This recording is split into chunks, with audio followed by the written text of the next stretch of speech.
Hi, my name is Benjamin Yoskovitz. I am a founding partner of Year One Labs.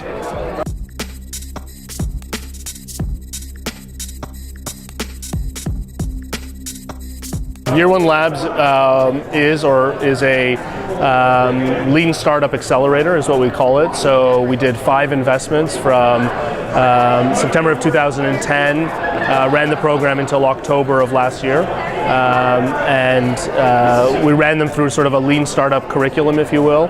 And the 5 investments of the 5, 3 of those went on to raise follow-on financing. Yeah, I mean, so some of the big themes for me are, one of them is intellectual honesty, which I think lean startup as a framework either forces you to do if you accept it or you don't. And so I think of all entrepreneurs basically as liars, which is, you have to be a good liar to, for yourself to wake up every morning and fight this good fight.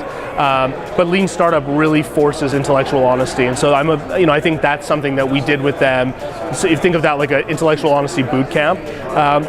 I think the other thing for us is really about metrics and instrumentation, and so both qualitative and quantitative, but really getting people to understand how to measure things and interpret those numbers.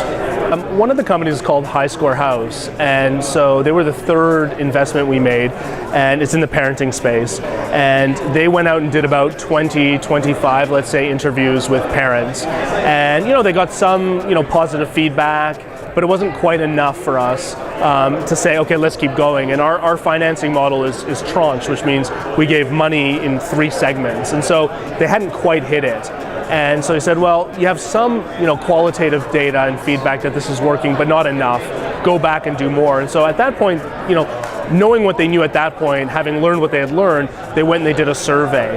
And so they put ads on Facebook, and it was things like, having trouble getting your kids to do their chores, or, want to help your kids do better with their chores, that kind of stuff. And all of a sudden the response was incredible.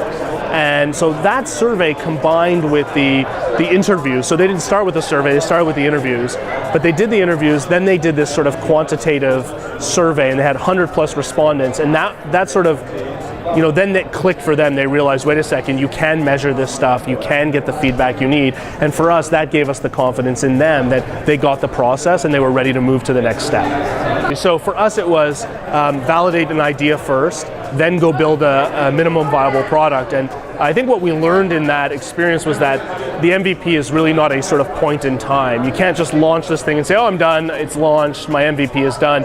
I see it really more as a process, which means you launch something and then you just keep going and keep learning and you keep iterating until you get to that point where you really understand that you've nailed it. And then when you've nailed it, that's when you invest in scaling it. So High Score House went through that process. If we use them as an example, they went and they built an MVP, continuously getting feedback from their customers, parents, launched the MVP, but it wasn't until months after that we said, okay, you now have enough information that we think you can move to this sort of next step of scaling to acquire more users.